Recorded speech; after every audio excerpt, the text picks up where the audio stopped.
All right, welcome back to the show, everyone. Today we have John Fortes on the show. John founded the Fortes Company, which partners with working professionals like myself seeking to invest in multifamily apartments. He's used his experience to help invest over $70 million in multifamily investments and helped really families secure their financial future and preserve their wealth and compound investment. Beyond that, John is also the host of the Passive Investor Show, and he calls himself a passive investor consultant, which I can't wait to dig more into that. But his show has become one of the most popular real estate shows on iTunes, so go check it out for sure. But with that, John, welcome to the show, man.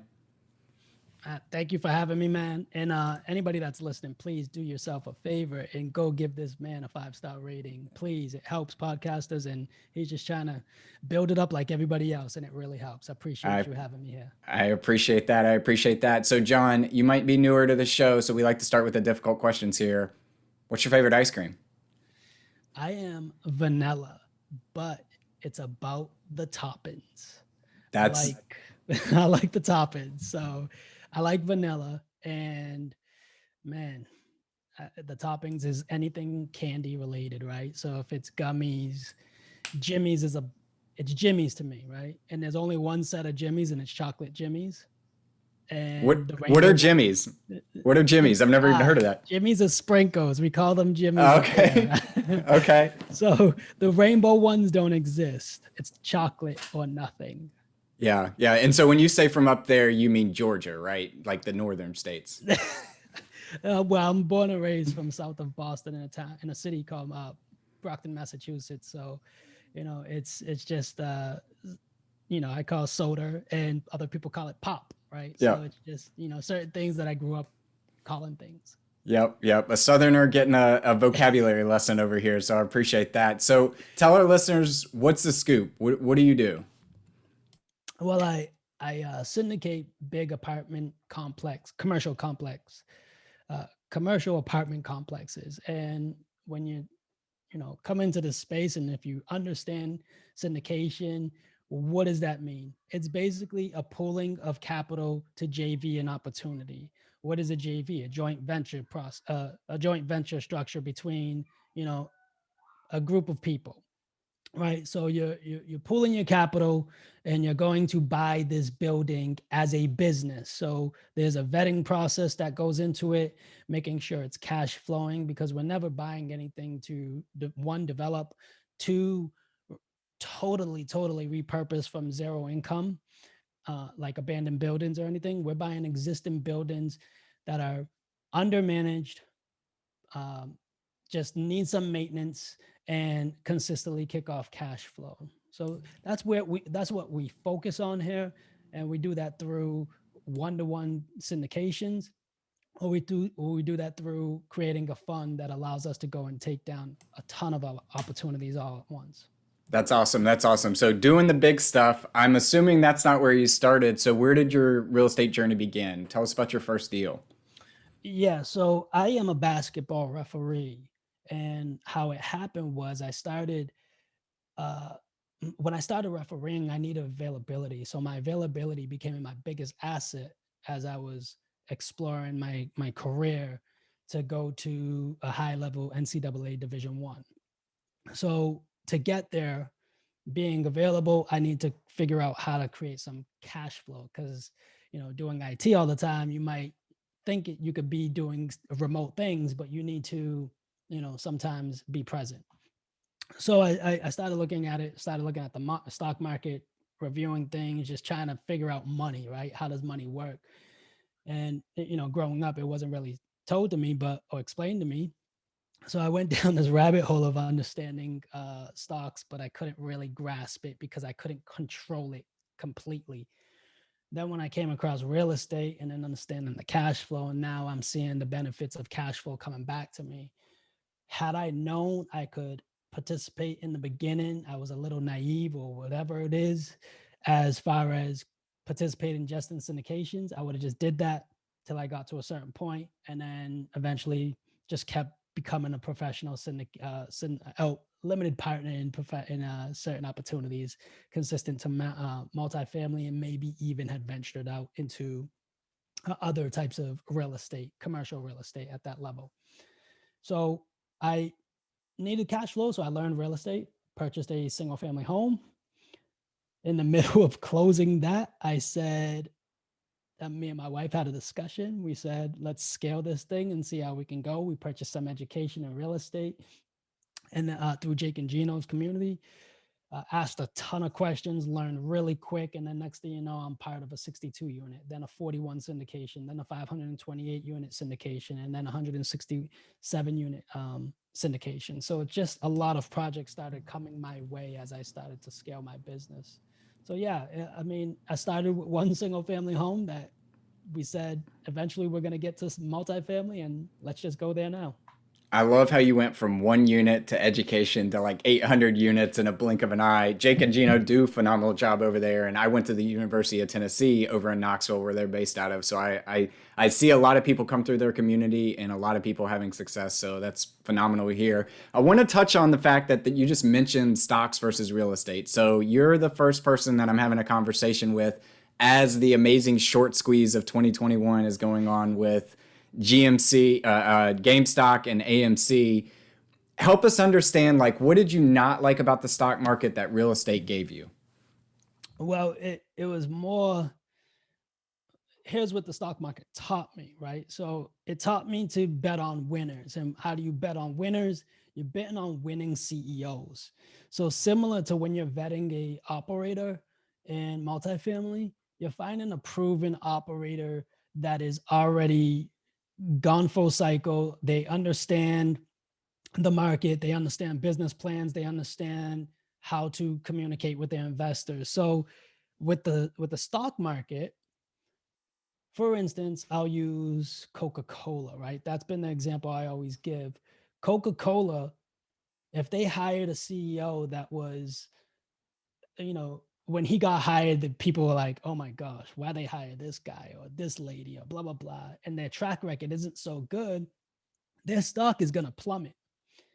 But if they hire someone that's proven to have done things in the past, their stock is more inclined to stay the same or consistently grow in the future because they're standing behind that CEO.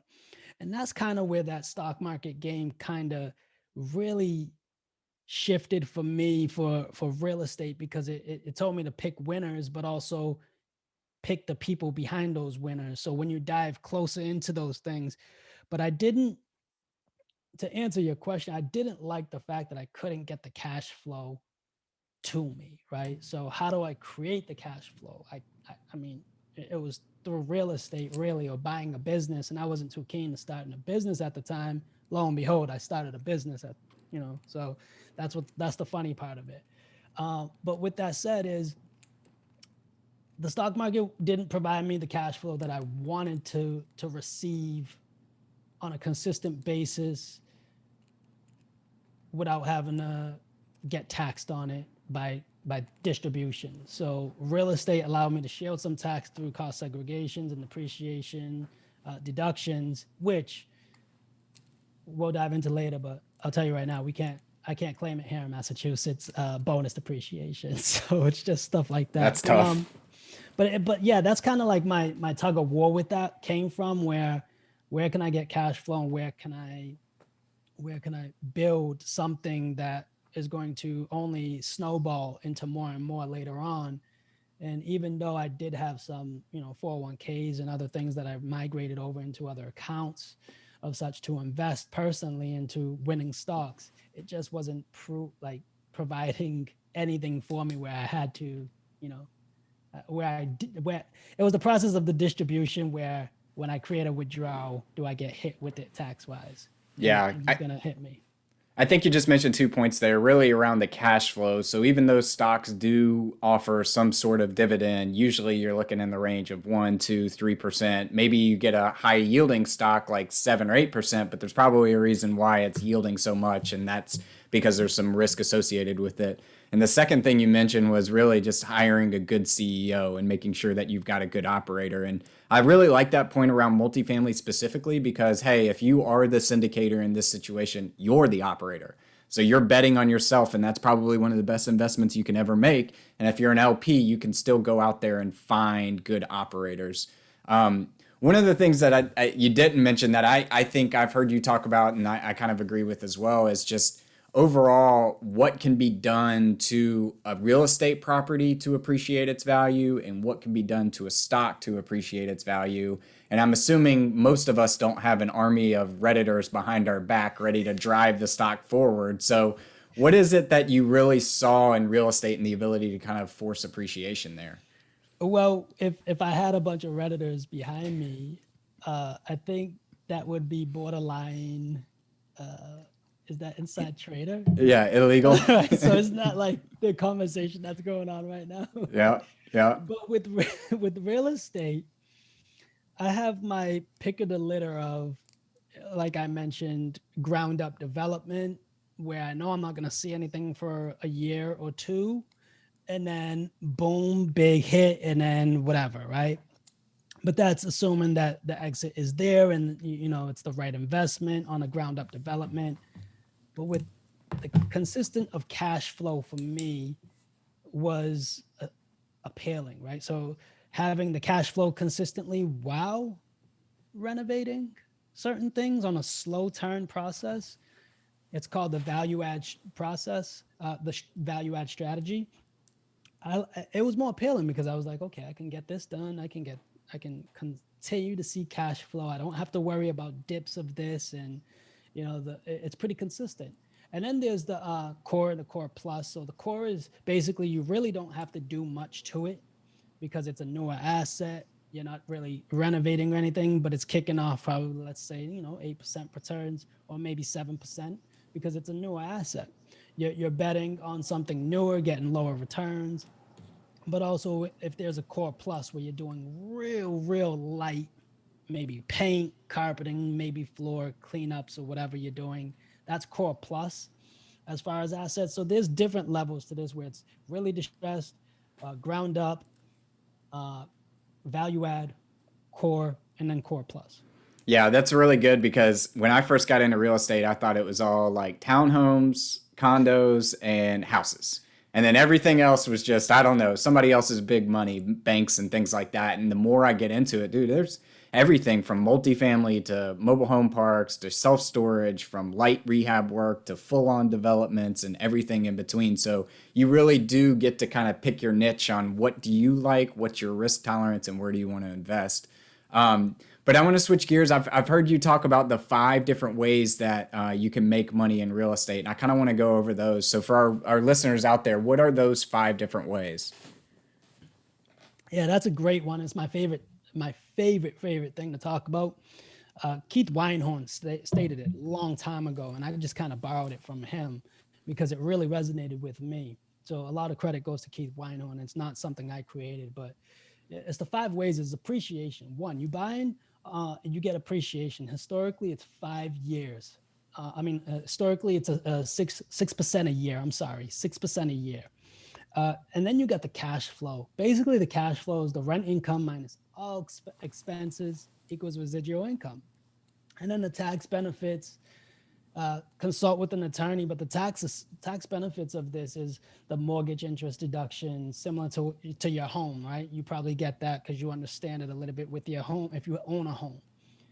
Then you got the depreciation, which you can do through cost segregation studies, and you can get bonus depreciation depending on the state you live in. Me being in Massachusetts, we don't qualify here for bonus depreciation. Last I checked, right? So What is bonus depreciation? Just real quick, because I don't think we've had anybody tell us what that is yet. bonus depreciation is it's just like an added thing on the cost segregation study. I really can't explain it thoroughly, but it's part of the cost segregation study of when they accelerate the devalue of the depreciation of the property.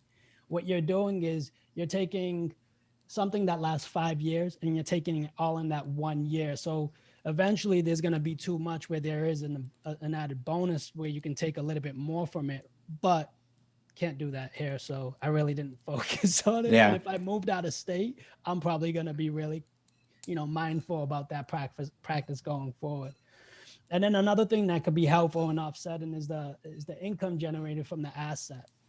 So that helps with the taxes too. So at the end of the year, if uh, uh, if an LP receives a K1, And this is the best part of it. So say you invested a certain amount where, let's say you created 8,000 of cash flow. I don't have the numbers correctly off the top of what that investment looked like, but let's say you made 8,000 in cash flow that year, and your K1 shows a $12,000 write off.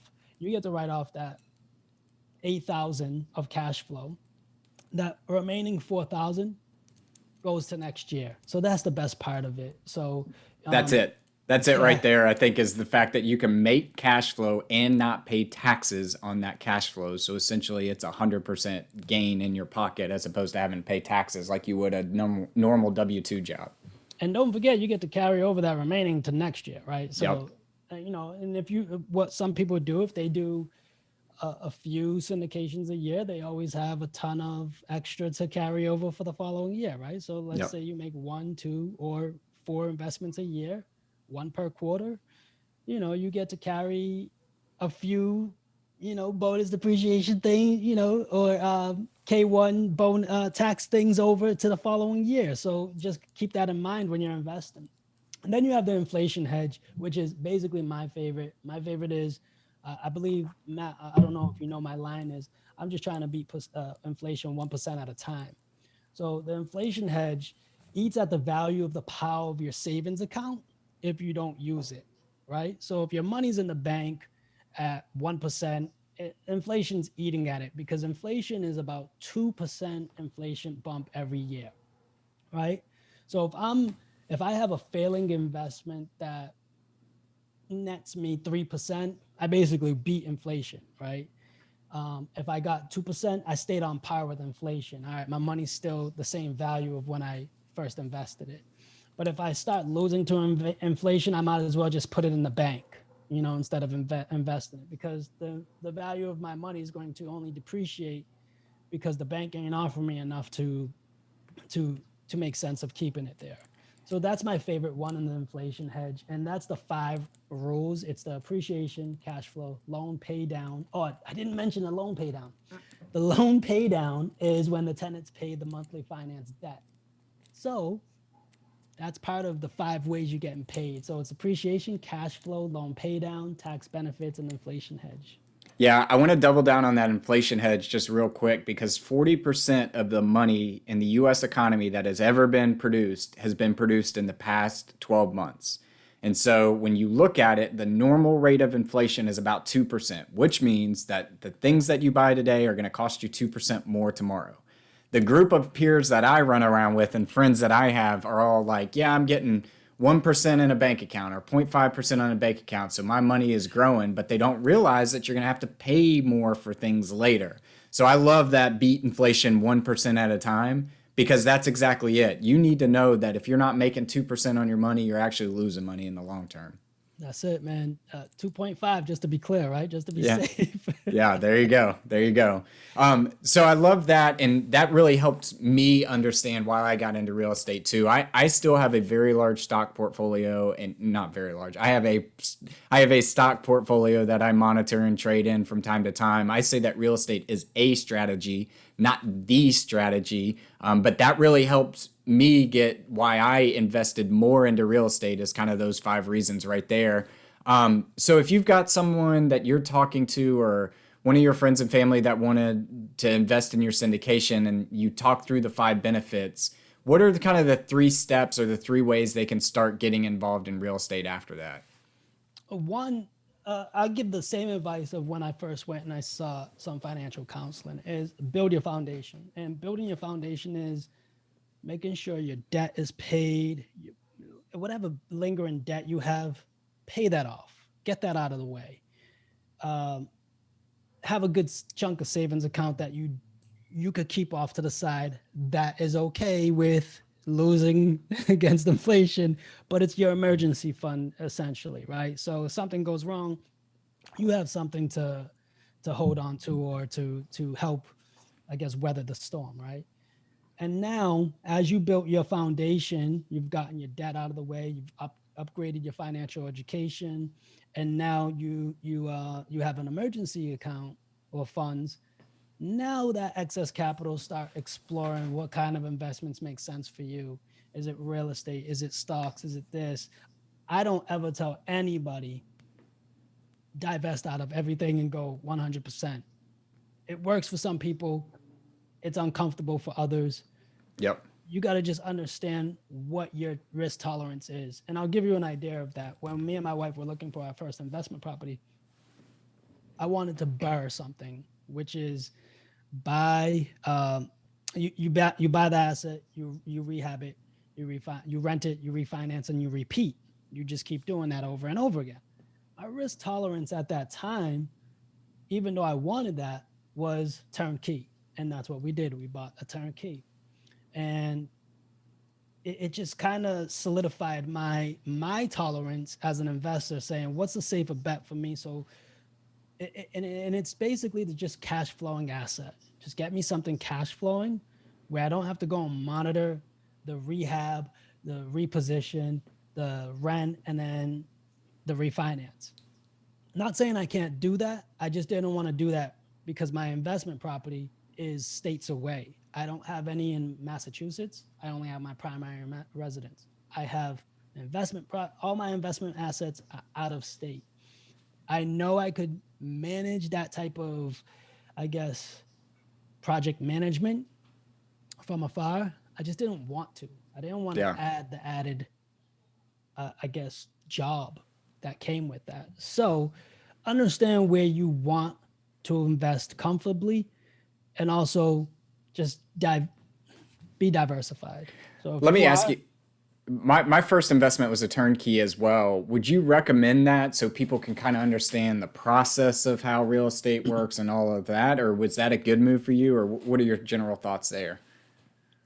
I'll tell you why it was a great move for me, because it allowed my wife to see how it really worked on an Yeah. investment level. She understood it. I I was educating her as I went too. She understood it, but when you see it in action, and I'll give you a good example of that too, as the rates are doing really good, we are currently refinancing that, and it's opening up so much more cash flow right now because the rates are insane. So, oh, all right. Here's another tip too, another pro tip too. If you are buying to keep forever, and this is a tip from my mentor. If you are buying, you know you're gonna keep forever. Why are you haggling over the cap rate and the price if you know you're gonna keep it forever?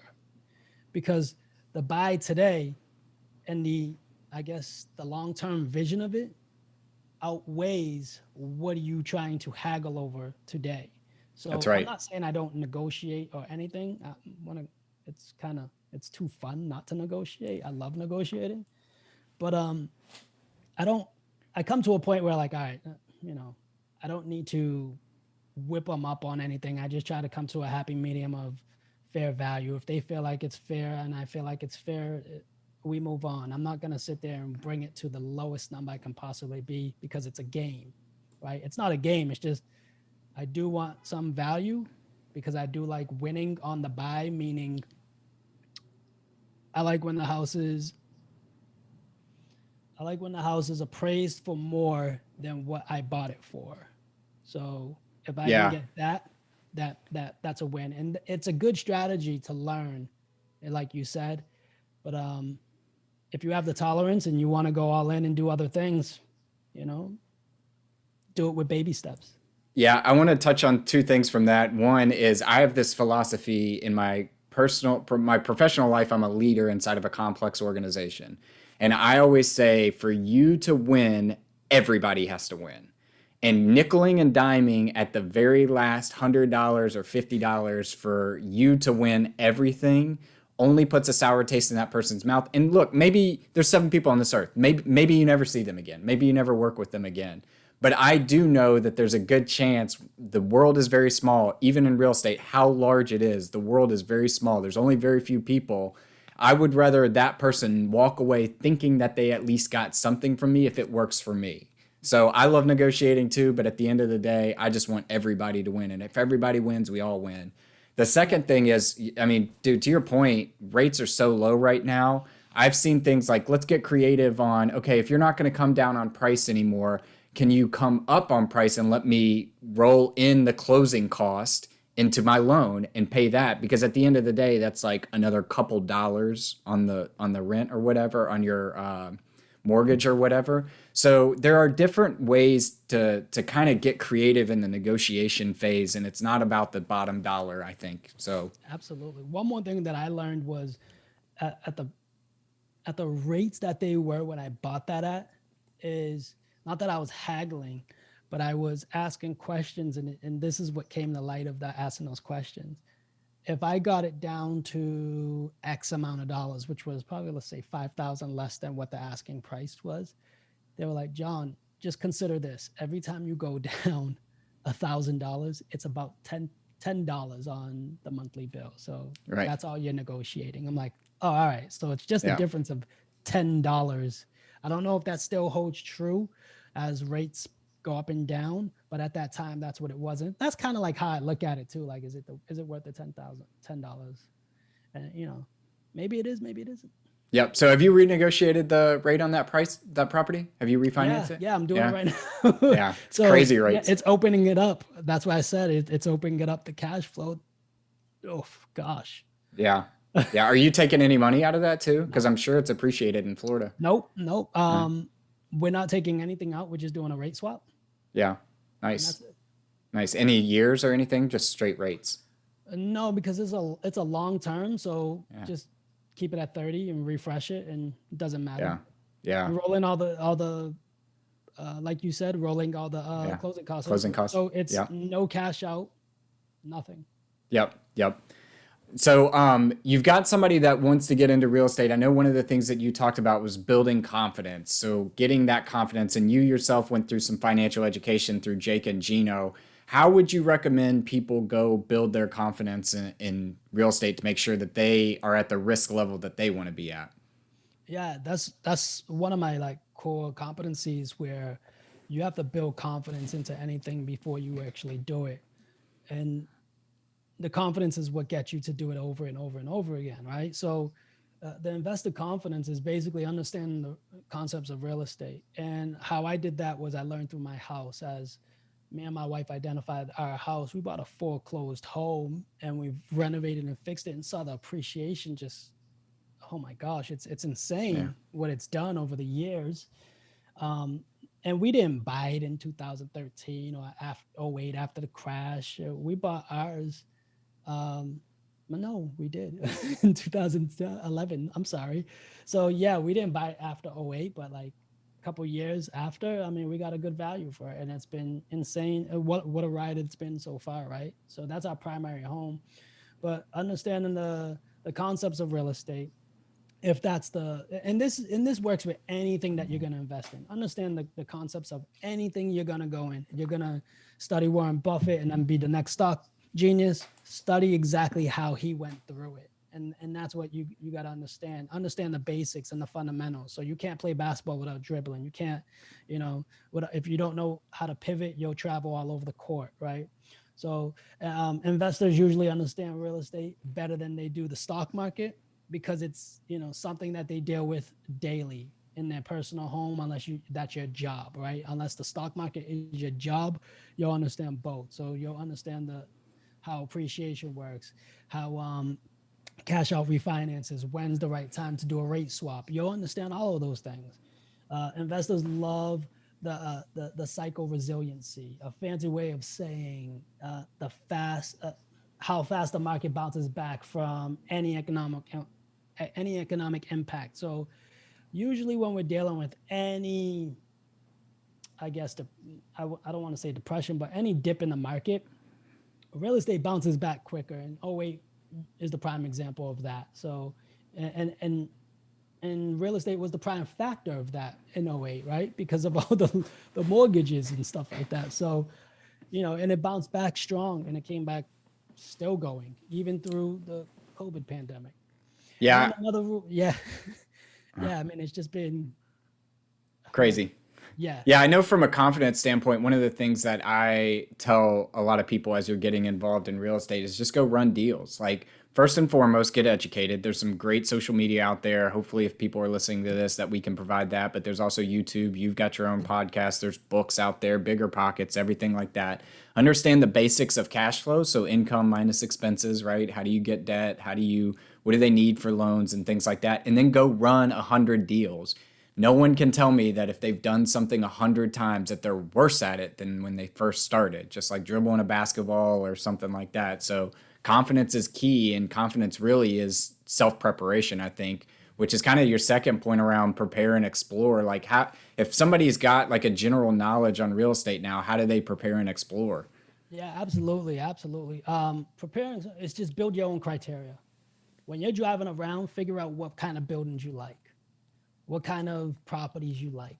Do you like the way those look? Do you like garden style? Do you like, flat top roofs? I know people that won't buy anything with a flat top roof, and it never snows in those areas. So it's just kind of like, understand what you like and what you don't like. And then basically, what is your risk tolerance? I know I touched on that earlier. It's just for me, I want singles and doubles, and I don't want anything else. I want singles and doubles and the home runs and triples or whatever happens. Let them happen if it happens. I'm not looking for them. So I'm just looking for, you know, just something that's consistent, and having a criteria that lines with that consistency allows me to go and find those types of opportunities. So one of my criteria is it's really hard right now to do, but I want something. Well, it's not really hard to do, but I just have to look at more deals than the average person does. So you said run 100 deals. That's what we're doing. We're doing that. I review more deals per quarter than the average investor looking to be an LP, because that's my job. I'm trying to find the best deal to put in front of LPs. So having to review more allows me to consistently refine my criteria and find the assets that I feel that are going to be proven within those within those business plans. So Yeah. It sounds like understanding once the you go yeah, ahead. go ahead.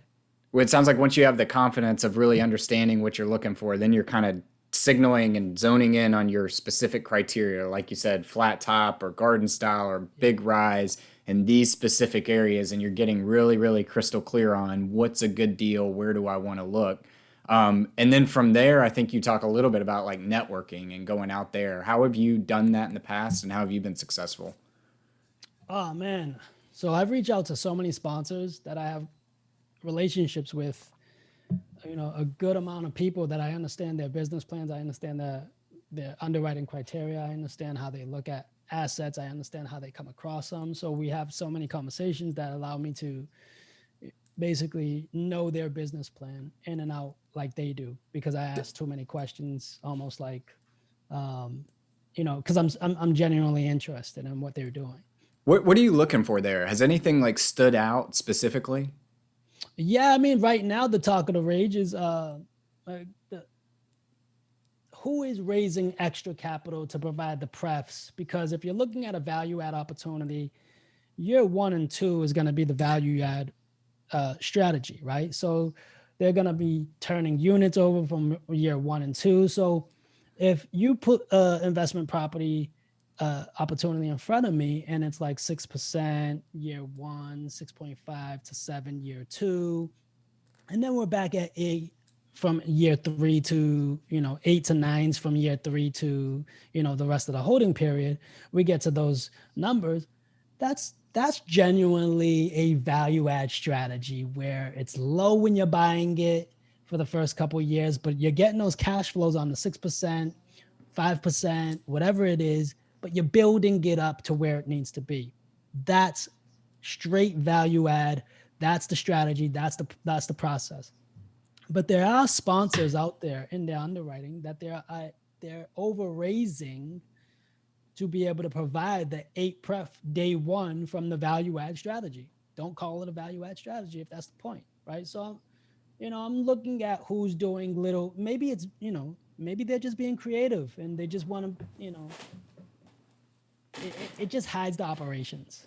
It That hides the that's operations. that's super interesting. Have you ever read Brian Burke, I think's name, The Passive Investor? That's a really good book for people that are looking to get into LPs and things like that, because that's exactly what he talks about is like you are underwriting the sponsor as much as you're underwriting the deal. And one of the deals that I saw the other day, it was like 130 units or something like that, and they had plans to turn 100 units in the first 6 months. And I was like, look, that seems aggressive to me, right? And they were going to pay a nine pref to your point. So where's that money coming from? I don't really understand that. And so, going through your steps of getting confident and really understand what you're looking for, zoning in on the specific market so you can know a nine pref isn't right here and a two pref isn't right there, that sort of thing. And then building that network of trusting sponsors can really help you accelerate your real estate journey, I think. Absolutely. And going back to your criteria as an LP, what is your baseline for an investment? What's your strategy? Is it cash on cash? Is it IRR? Is it average annual returns? Is it wealth preservation or yield? So, what type of investment are you looking to make for your capital? So, for me, it's more wealth preservation. Cash on cash is great. Wealth preservation is first for me, then cash on cash. It's not so much, I don't focus entirely on the IRR. And another thing too is right now that you said, what am I looking for? Another thing that's going on in the game too is uh, to to finalize the raising the extra for the pref. Is it a return of my capital? Is it return on capital? I need to decipher between those two. But the final piece to that as well is the average annual return is starting to be the conversation, and the IRR is starting to go away. So understanding those nuances of when you're dealing with an operator, you'll slowly start to see the IRR start going into the background as they start putting the average annual return in the foreground, because the average annual return, if something is an IRR of 15, I'm just throwing these numbers out there loosely, the average annual return jumps up to something around that 18, 20. So that number looks a little bit more appealing to investors than the IRR. Now, the IRR is just simply how fast are you getting your initial investment back. Yeah. So basically, when you factor that in for a 5-year hold, I never look at, I never like putting my capital into opportunities that their business plan is predicated on a refinance in year 2 or 3, because I like to see exactly how long. Well, I like to see exactly how the deal is weighted without no um, refinance. So here's the reason why. Say we get in the middle of COVID like this, or waiting a economic downturn, that refinance strategy goes out the window because maybe something happened that caused it. Lenders ain't lending right now. They're putting a halt on it. So don't promise investors anything that is out of your control, even though it's part of your business plan. And I get it. I always say we there's a possibility of us refinancing, but it's never the centered conversation, the focus of the conversation as far as the investment. Yeah, we'll get you your 60% back in year 2 or 3. Yeah, I love that. Everybody's got a plan until they get punched in the face, aka Mike Tyson, right? And that's exactly it, man. I've had some conversations with some operators here recently. One in particular that comes in my mind. He was under contract with a big bank like a BB&T or a Bank of America, like a bigger bank on a property, and they backed out on him during COVID, right? So if your plan is predicated on refinancing, just understand when we go through economic downturns, the Fed can't print money forever. In normal economic downturns, they kind of shut off the spigot of dollars flowing. And if your whole business plan is predicated on that, then it's going to be a tough ride. So I love to see that people have a plan. I love though more that you're thinking, hey, what does it look like without this? Because I want to know worst case, not best case. Absolutely. I'm always thinking from the investor stand of view, this point of view. So that's why I always think, like, the things that I mentioned, I'm always asking, because I come from an LP focus, even though I'm putting together these deals. And now another pro tip too is always ask who the lender is, because here's my another LP strategy that I use when I'm talking to people is if they're working with a consistent lender and it's agency debt, that's What is more agency debt? Real quick, what is agency it? debt is all right. So we all know regular debt is like I can't remember the exact term for it. The regular debt is like banks right now that you're going to get uh, a residential loan, right? Agency debt deals with in the multifamily space deals with uh, commercial type of assets where they are underwriting the asset. Basically, they take everything you provided them, they throw it out the window and say, all right, yeah, we underwrote it and we want to give you this debt on this asset. So they become your biggest basically investor. They're your first investor in the Mm-hmm. deal. So that's why I say always ask who the lender is. So agency debt is going to underwrite the deal to make sure it's the business model that you're saying. And then they're going to say, all right, we're going to approve you for this. And if the rates are good, they're looking to partner with you to go ahead along in that investment. So the agency debt is offering recourse and non-recourse. Those are either uh, when you're buying your own home, the bank could come and take your house and say, yeah, we're gonna take all of this um, and everything else for the value of this house, whatever that equates for the value of the house, right? Now, agency will say, all right, we'll just take the asset and nothing more, right? So that's the difference between recourse and non-recourse. And all the agency debt comes with non-recourse penalties. So they just want the value of the home and they'll go ahead and flip it to someone else or something like that. I mean, value of the apartment complex and they'll go and flip it to someone else for their whatever they're in it for. So that's how they'll take it over, and it doesn't hit the sponsors or impact the sponsors where they're coming after their personal items and stuff. So that's another thing where you want to kind of ask why or what agencies they're using. Are they getting agency debt on these? Is what kind of debt is already on it? Is it bridge to perm? You want to understand that nuance of the deal, or is it just straight permanent rent, permanent lending on it, permanent debt, right? So is Mm-hmm. it just permanent debt? That's just going to be the debt on it for the whole length of the hold, and the lenders in it with you 100%.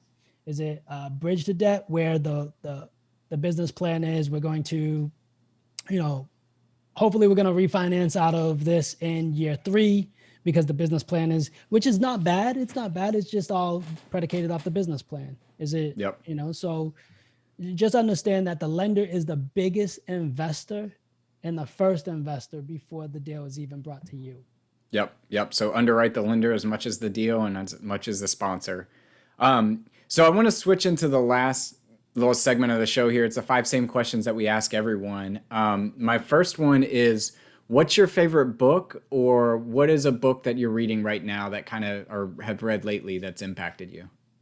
The book that I've read lately is, all right, so my favorite book is The Third Door by Alex Banayan. It Never heard just of it. tells What? you, man, so he was like a 19-year-old who dropped out of college to pursue just how the wealthy or how successful people do it, right? So then all of a sudden, his curiosity got him interviews with a lot of notable people because of his journey. And he explains the process along the lines of this. So there's three doors we always go in. There's we pull up to the club and we wait in line like everybody else. Then we pull up to the club, they valet our car, and they let us in the VIP. And then there's that third door that not everybody knows, where we go through the back door. We climb through the back window. We go through the kitchen, and we walk through the door, and now we're inside the club. It's just figuring out different ways into things, and that was the journey of the book. Love So it. the way he explains how he meets certain people, he third door his way into every like new relationship. That's So awesome. that's my favorite book. And then the book I just finished was the Blackstone founder Jim Schwartzman. I just can't Yeah. remember his Steven. name. Schwartzman. Yes, thank you. I just read that one. That was phenomenal. Yeah. I mean, he's built a $1 trillion company. That's insane. So Yeah, I bet that was good. I actually got my dad that for Christmas. I hope he's it's reading that. phenomenal. The second one is I believe that the person you'll become in 10 years is directly correlated with the person that you are today. So, what's something that you do every single day? I meditate and I read my Bible. So I'm doing the 1 year Bible plan from the app for the second time. I've already done it before. I love it. It's been like 4 years since I did it, and I just wanted to refresh it. And I meditate every morning, but also I try to work out every day. But if I don't, I do, I try to stick to 200 push ups and sit ups every day, no matter what, That's except for legit. Sundays. That's legit. Yeah, I, stick I, to uh, 50. That's legit. I recently got into meditation, and I used to think it was like so fluffy and kind of foo-foo for me, and very soft, kind of.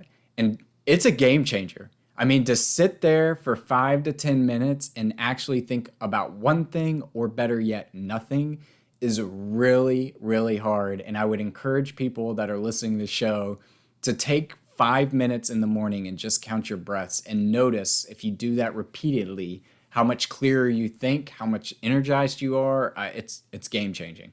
Yeah, It's game one of changing. my favorite meditations is just focusing on my breathing. And if I focus on my breathing, it allows me to clear my mind. Yeah. So that's the only reason why I do it. And I noticed that sometimes I do it for 10 minutes every morning. And I started to do some meditations before I go to sleep. So it's not every night, but it's 20-minute meditations before bed. We use the Peloton app, and I also use the Insight app. That's Yeah. where Go ahead. I've heard of people that meditate have like some of them have a word that they focus on to help them kind of just block out everything. Russell Brand's, for instance, is biscuit, like the cookie. Do you have one? No, that's interesting though. But I if I focus on my breathing, it usually allows me to Yep. like focus on the like my stomach going out and then coming back in and then trying to feel it inside. That Yeah. usually helps because if I focus on a word, it's usually if I am focusing on something, it's more what am I grateful for because I'm trying to just cultivate that feeling to catapult my day or 100%. end my night. 100%. Love it. We kind of went on a tangent there, but I love it. Um, Sorry. Sorry, what's listener. no, I caused it. The third question is, what's the best piece of advice you've ever received? Whether it's real estate related or life related, what's the best piece of advice you've ever received? It was build my foundation, and it's kind of the center of everything that any one of us do, right? So if we're going to, for instance, I started becoming a basketball referee. I had to build my foundation with the rule book.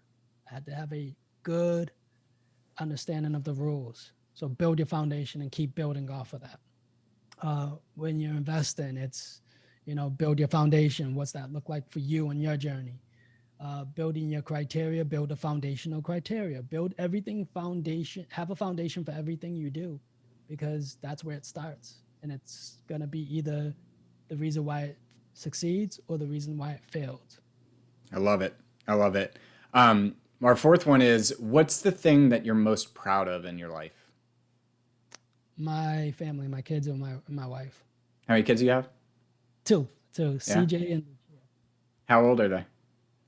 uh, all right. Depending on when you listen to this, on Valentine's Day, my son will be 11, and on the 9th, my daughter will be 7. Nice. Nice. Do you have a favorite? Both. All Don't right. try to get me. My parents Hey, used to run that game on my parents. hey man, I'm a twin, so I know how to weasel out that I'm the favorite. Last and final question is, if you could sit down and eat a bowl of ice cream with anyone, dead or alive, who would it be and why?